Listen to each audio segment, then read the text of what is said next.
أعوذ بالله من الشيطان الرجيم. بسم الله الرحمن الرحيم، ثم الصلاة والسلام على سيد الخلائق أجمعين، حبيبنا وسيدنا وقائد مسيرتنا المصطفى الأمين بالقاسم محمد، اللهم صل على محمد وعلى آل بيته الطيبين الطاهرين الغر الميامين، لا سيما سيدي ومولاي بقية الله في الأراضين، مهدي هذه الأمة وخاتم الأئمة وطوس أهل الجنة الحجة بن الحسن العسكري، روحي وأرواح العالمين لتراب مقدمي الفداء. قال الله العظيم في محكم كتابه الكريم: أعوذ بالله من الشيطان الرجيم، بسم الله الرحمن الرحيم.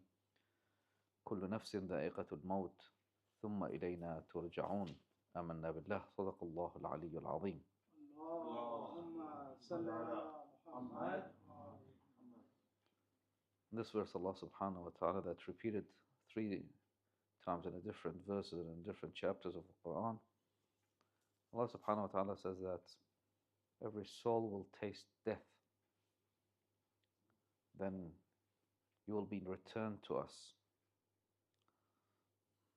I think for the human being,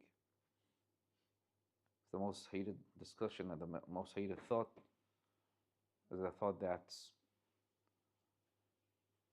another talk about his demise and his death. And that one day, a place that he built, a place that he knows, the people that he loves, he will be leaving them and to a place that he has barely an idea about. So that's why you see a lot of people from ancient days, in regard of death, it's a mystery. And they try to preserve their form, like you've seen the mummies, or how the Egyptian tried to preserve the body. Barely preserves, right? I think if they even know how they're gonna look, they'd rather be burned. So a lot of people, the thought of death scares them. They avoid it, and they avoid talking about it. It's like it's not there.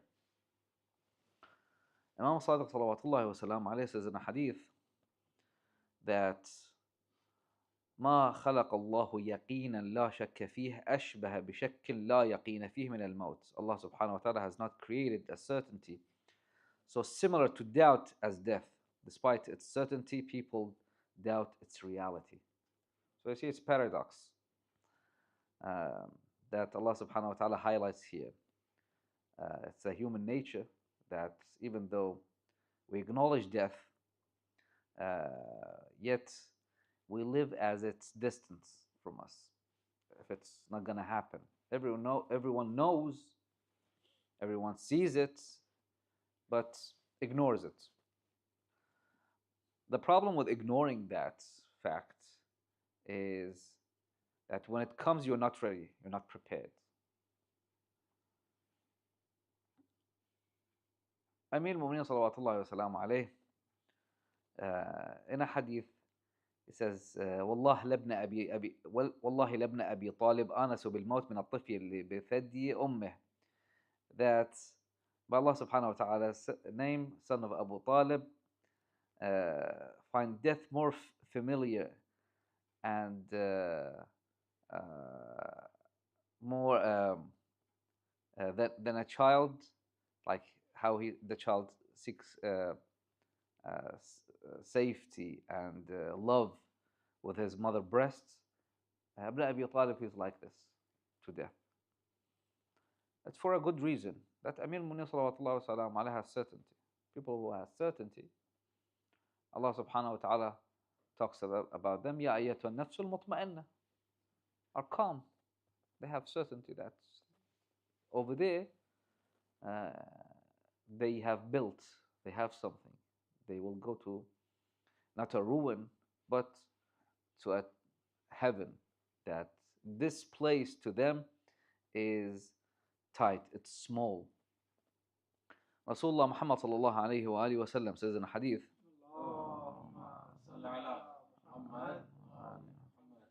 that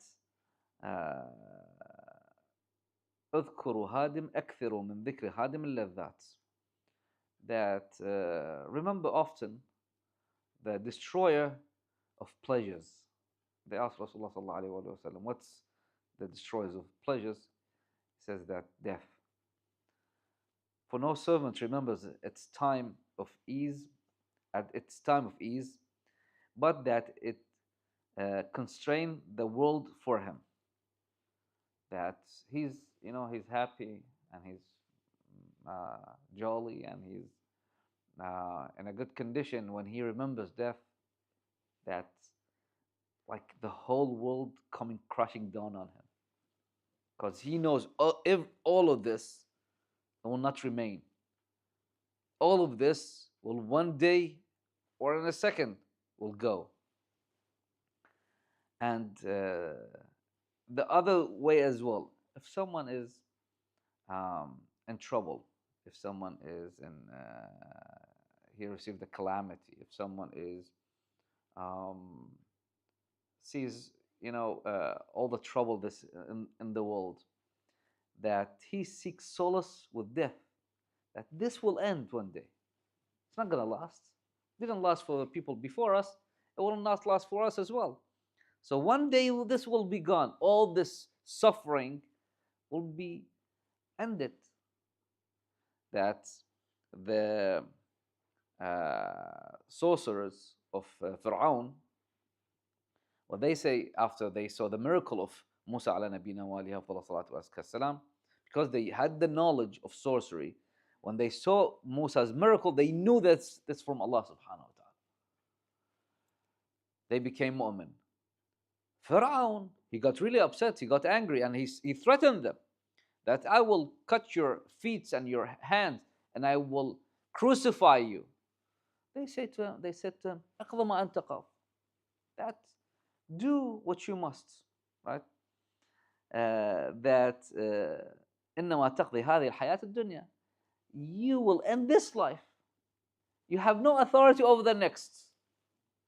And they knew that who has the authority over the next. So, does mentioning death, like there is beautiful hadith from Rasulullah sallallahu alaihi wasallam that they asked, can someone be gathered with the shuhada? They fought, they sacrificed, they shed blood, the family been orphaned, and every this. Can we be gathered with them? He said yes. How?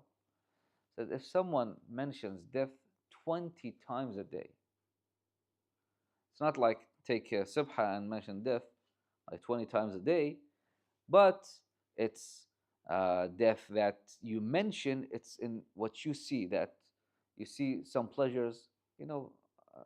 Allah subhanahu wa ta'ala has better pleasures in the hereafter. You see some calamity, Allah subhanahu wa ta'ala made something greater for us. Allah subhanahu wa ta'ala wanted us to be rewarded in the hereafter. And everything that he sees death in it. I'm talking to you now, right? A second later, I cannot take back this second that passed. It's gone. A pleasure that I had today, for example, in eating something, it's gone. But an everlasting pleasure, right? It's with Allah subhanahu wa ta'ala. And there's some good comes out of death as well. First of all, if it's suffering, it will end. If someone's suffering because of someone's pleasure, we know that he will end as well. All these tyrants, death ended them. Death was the end of them, and that's it. They couldn't oppress people anymore. And something as well a good can come from death as well, as Rasulullah Muhammad sallallahu alayhi wa alihi wasallam says. Says if it wasn't for three things, the son of Adam, nothing would have humbled him. Three things. What those three things are: sickness, um, and poverty and death. You see someone, he's strong, he's mostly there. The other day I saw that um, this there was the strongest man in Europe or whatever. A disease killed him. Right? I remember back in COVID time, I think the strongest person in Belgium was, a disease that cannot be seen ended him. A little bit of headache when you have it, you can't do anything. Even if you are the healthiest person, even though if you are the most strongest person, it will humble you. Second thing, poverty.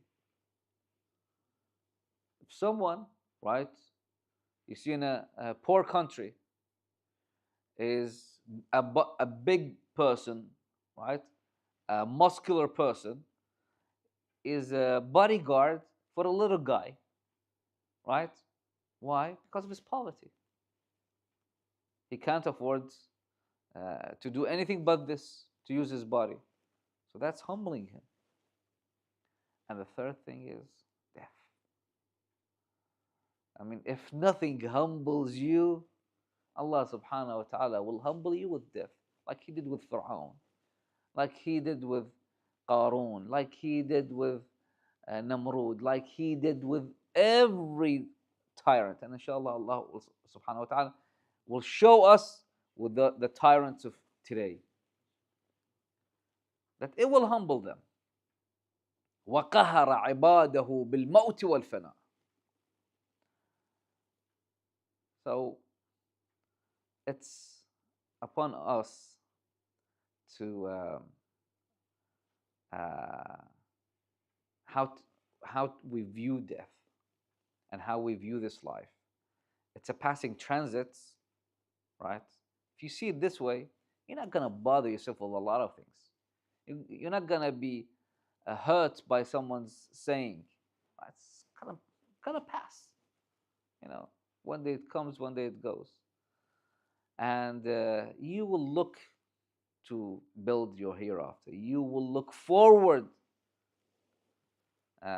for meeting Allah subhanahu wa ta'ala. Of course, not face to face, but the hadith goes that من أحب لقاء الله أحب الله لقاءه. Paraphrasing with this, if someone loves to meet Allah subhanahu wa ta'ala, loves to go to Allah subhanahu wa ta'ala, Allah subhanahu wa ta'ala as well will love to see him. Inshallah, Allah subhanahu wa ta'ala will forgive us, and inshallah, Allah subhanahu wa ta'ala will make our death easy upon all mu'mineen and mu'minat, inshallah.